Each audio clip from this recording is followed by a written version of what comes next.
In 2018, Ukrainian agrarians harvested a record amount of grain, 70 million tons. But this year's corn harvest was the most bountiful. In December, the International Monetary Fund provided Ukraine with a tranche of $3.9 billion within a new cooperation program. This factor was among others which allowed Ukraine to live the year steadily. In 2018, the GDP growth in Ukraine accelerated and the inflation was controlled.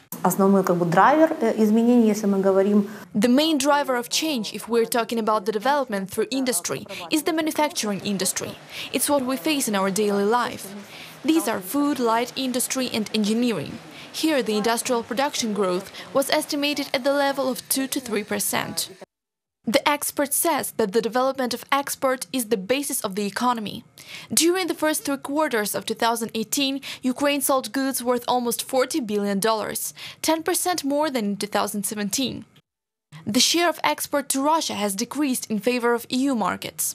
42% of all goods produced in Ukraine are sold in the European Union. Now Ukraine sells more finished products than raw materials.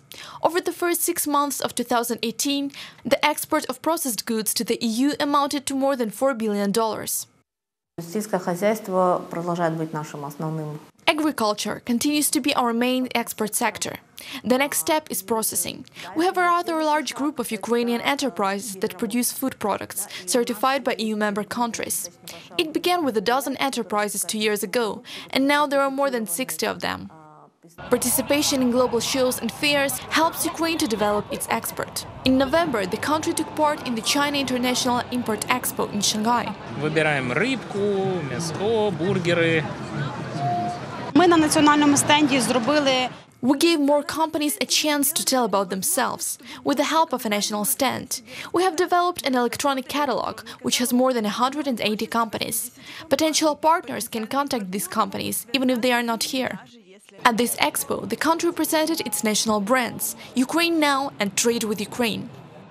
Проведено низка двосторонніх переговорів. A number of bilateral talks were held in Shanghai. The creation of our stand was the level of innovation, IT technologies, and formation of the image of our state in the most promising sectors. Ukraine rose in international rankings. In the Economic Freedom of the World report, the country is ranked 134th, which is 15 positions higher than in 2017. In the Global Competitiveness report, Ukraine has climbed 6 positions and is ranked 83rd. And in the Doing Business report, the country is 71st, 5 positions higher than in 2017. В цьому році ми, безперечно, найбільшим нашим досягненням This year, the inspection reform became a big achievement in improving the business climate. We are changing the approach to the inspections of companies so that these inspections do not impede but help businesses. If a company pays taxes, is not in a risk group, pays high salaries, fulfills all legal requirements, it is inspected rarely and even remotely. The improvement of business environment helps to attract money to the country. Within a year, Ukraine received $1 billion as foreign direct investments. The IT sector became the most profitable, as investment funds allocated from $1 to $110 million to Ukrainian startups. Reported by Yulia Krychkova, UATV.